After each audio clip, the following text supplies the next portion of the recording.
The new Pure600 Turbos have arrived, and they were installed using the stock inlets.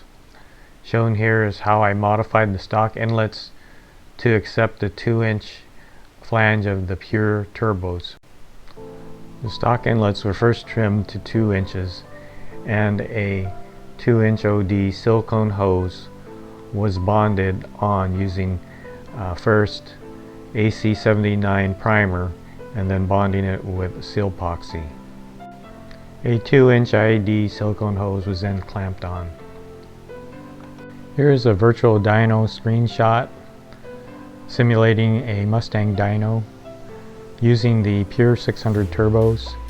The car was outfitted with Circuit Works catback exhaust, stock catalytic converters, and BMS dual cone intakes.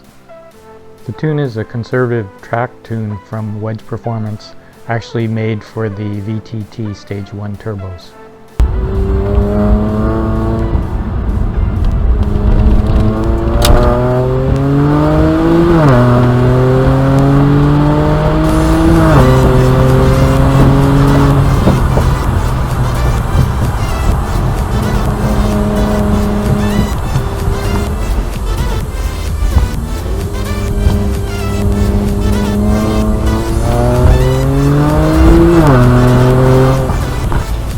I was very happy with the way the car was performing. The throttle response and the spool was excellent.